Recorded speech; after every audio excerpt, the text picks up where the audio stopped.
ಅರಸೀಕೆರೆ ನಗರಸಭೆಯ ಆವರಣದಲ್ಲಿ ಸಾರ್ವಜನಿಕರಿಗೆ ಅನುಕೂಲವಾಗುವಂತೆ ಎಚ್ಡಿಎಫ್ಸಿ ಬ್ಯಾಂಕಿನ ತೆರಿಗೆ ಪಾವತಿ ಕೇಂದ್ರವನ್ನ ನಗರಸಭೆ ಅಧ್ಯಕ್ಷರಾದ ಸಮೀವುಲ್ಲಾ ಅವರು ನಗರಸಭೆಯ ಅಧಿಕಾರಿಗಳ ಹಾಗೂ ಬ್ಯಾಂಕ್ ಅಧಿಕಾರಿಗಳ ಜೊತೆಗೂಡಿ ಇಂದು ಉದ್ಘಾಟನೆ ಮಾಡಿದರು. ಇನ್ನು ಉದ್ಘಾಟನೆ ಮಾಡಿ ನಂತರದಲ್ಲಿ ಮಾತನಾಡಿದ ನಗರಸಭೆ ಅಧ್ಯಕ್ಷ ಎಂ ಸಮೀವುಲ್ಲಾ ಅವರು ಅರಸೀಕೆರೆ ನಗರದ ಎಲ್ಲಾ ರೀತಿಯ ತೆರಿಗೆಯನ್ನ ಕಟ್ಟಲು ಅನುಕೂಲವಾಗುವಂತೆ ನಗರಸಭೆ ಆವರಣದಲ್ಲಿ ತೆರಿಗೆ ಪಾವತಿ ಕೇಂದ್ರವನ್ನ ಸ್ಥಾಪನೆ ಮಾಡಿದ್ದು, ನಗರ ವ್ಯಾಪ್ತಿಯ ಎಲ್ಲಾ ತೆರಿಗೆದಾರರು ಈ ಅವಕಾಶವನ್ನ ಬಳಕೆ ಮಾಡಿಕೊಂಡು ಸಕಾಲದಲ್ಲಿ ತೆರಿಗೆ ಪಾವತಿಸಿ ಸರ್ಕಾರದಿಂದ ಸಿಗುವ ಸವಲತ್ತುಗಳ ಉಪಯೋಗ ಪಡೆಯುವಂತೆ ತಿಳಿಸಿದರು.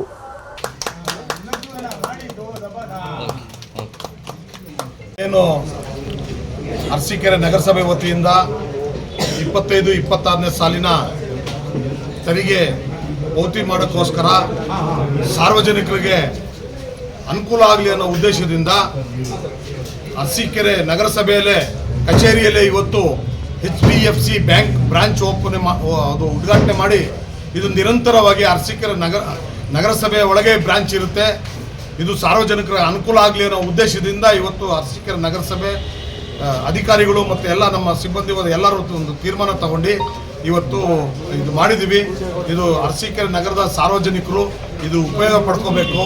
ನಿಮ್ಮಲ್ಲಿರೋಂಥ ಎಲ್ಲ ಹಳೆ ತೆರಿಗೆ ಮತ್ತು ಎಲ್ಲದು ಮತ್ತು ಹೊಸದು ನೀವು ದಂಡ ಇಲ್ದಲೇ ಪಾವತಿ ಇನ್ನೂ 2 ತಿಂಗಳು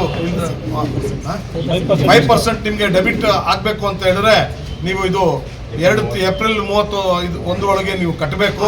ದಯಮಾಡಿ ಇದು ಸದಾವಕಾಶ ನೀವು ಬಳಸ್ಕೊಳ್ಳಿ ಅಂತ ಹೇಳಿ ಮತ್ತು ಈ ಅರಸೀಕೆರೆ ನಗರದ ಅಭಿವೃದ್ಧಿ ಮಾಡೋಕ್ಕೆ ನಿಮ್ಮ ಸಹಕಾರ ಒಂದು ಅವಶ್ಯಕತೆ ಇರುತ್ತಂತ ಹೇಳಿ, ಮುಂದೆ ನಿಮ್ಮ ಅಭಿವೃದ್ಧಿ ಸಹಕಾರ ಬೇಕು ಅಂದರೆ ನೀವೆಲ್ಲ ಕಂದಾಯ ತೆರಿಗೆ ನೀವು ನಮ್ಮ ನಗರಸಭೆಗೆ ಪಾವತಿ ಮಾಡಬೇಕು ಅಂತ ಹೇಳಿ ನಮ್ಮ ಅರಸೀಕೆರೆ ನಗರಸಭೆ ಎಲ್ಲ ಗೌರವಿತ ಎಲ್ಲ ಸದಸ್ಯರುಗಳ ಪರವಾಗಿ ಅಧಿಕಾರಿ ಪರವಾಗಿ ಸಾರ್ವಜನಿಕರಿಗೆ ಮನವಿ ಮಾಡ್ತೀವಿ. ನಮಸ್ಕಾರ. ಎಚ್ಡಿಎಫ್ಸಿ ಬ್ಯಾಂಕ್ನ ಒಂದು ಶಾಖೆ ಏನು ಪರ್ಪಸ್ ಅಂದರೆ ನಾವು ಏನು ನಗರಸಭೆಯಿಂದ ಟ್ಯಾಕ್ಸ್ ಕಲೆಕ್ಷನ್ ಮಾಡ್ತೀವಿ, ಆ ಟ್ಯಾಕ್ಸ್ನ ಬ್ಯಾಂಕಿಗೆ ಹೋಗಿ ಕಟ್ಟಬೇಕಾಗೋದು ಸಾರ್ವಜನಿಕರಿಗೆ ಅನನುಕೂಲ ಆಗ್ತಾ ಇತ್ತು. ಅದನ್ನು ತಡೆಗಟ್ಟುವ ಉದ್ದೇಶದಿಂದ ನಗರಸಭೆಯಲ್ಲೇ ಒಂದು ಬ್ಯಾಂಕ್ ಶಾಖೆಯನ್ನು ತೆರವು ಮಾಡಿದ್ದೀವಿ. ದಯಮಾಡಿ ನಾಗರಿಕರು ಏಪ್ರಿಲ್ ಮಾಯಲ್ಲಿ ತಮ್ಮ ತೆರಿಗೆಯನ್ನು ಪಾವತಿ ಮಾಡಿ 5% ರಿಯಾಯಿತಿನ ಪಡಬೇಕು ಮತ್ತು ಮೇ ಮತ್ತು ಜೂನ್ ಮಾಯಲ್ಲಿ ಏನು ಪಾವತಿ ಮಾಡ್ತೀರಿ ಅದಕ್ಕೆ ಯಾವುದೇ ರೀತಿ ದಂಡ ಇರೋದಿಲ್ಲ. ಜೂನ್ ನಂತರ ನೀವೇನು ಪಾವತಿ ಮಾಡ್ತೀರಿ ಅದಕ್ಕೆ 2% ದಂಡ ಇರ್ತದೆ. ದಯಮಾಡಿ ಎಲ್ಲ ನಾಗರಿಕರು ಸಕಾಲಕ್ಕೆ ತೆರಿಗೆಯನ್ನು ಪಾವತಿ ಮಾಡಬೇಕು. ಹಾಗೂ ತಾವೆಲ್ಲೋ ನಗರಸಭೆಗೆ ಬರ್ತೀರಿ ಚಲನ್ ತೆಗ್ಸೋಕ್ಕೆ, ನೀವು BBPS ಅಂತ ಒಂದು ಹೊಸ ಆ್ಯಪ್ ಇದೆ, ಆನ್ಲೈನ್ ಮುಖಾಂತರನೂ ಸಹ ತಾವು ಪೇಮೆಂಟ್ನ ಮಾಡ್ಬೋದು. ತಾವು ದಯಮಾಡಿ ಚಲನ್ ತೆಗೆಸ್ಕೊಬೇಕಾದ್ರೆ ಆನ್ಲೈನ್ ಪೇಮೆಂಟ್ ಯಾರ್ಯಾರು ಮಾಡ್ತೀರಿ ಅವರೆಲ್ಲ BBPS ಚಲನ್ ತಕ್ಕೊಡಿ ಅಂತ ಹೇಳಿದ್ರೆ ನಮ್ಮ ಕಚೇರಿಯ ಸಿಬ್ಬಂದಿಗಳು ತಕ್ಕೊಡ್ತಾರೆ. ತಾವು ದಯಮಾಡಿ ಆನ್ಲೈನಲ್ಲೂ ಸಹ ಈ ಒಂದು ಕಂದಾಯನ ನೀವು ಪಾವತಿ ಮಾಡಬೇಕು ಅಂತ ಈ ಮೂಲಕ ಕೇಳ್ಕೊತಾ ಇದ್ದೀವಿ. ಆಯಿತು, ಮುಂಚೆ ICICI ಬ್ಯಾಂಕಲ್ಲಿ ಅದೆಲ್ಲ ಕೊಟ್ಟಿದ್ದರು. ಇವತ್ತಿಂದ ಇದು ಮಾಡಿದ್ದಾರೆ. ನೆನ್ನೆ ಎಲ್ಲ ಅಲ್ಲೇ ಕಟ್ಟಿಸ್ಕೊಂಡಿದ್ದಾರೆ. ಇವತ್ತಿನ ಮಾಡಿ ಭಾಳ ಎಲ್ಲದಕ್ಕಿಂತ ಹೆಚ್ಚಾಗಿ ಕುರ್ಚಿಗಳು ಹಾಕಿ ವಯೋವೃದ್ಧರಿಗೆ ಕೂಡಲಿಕ್ಕೆ ಅವಕಾಶ ಆಗಿದೆ.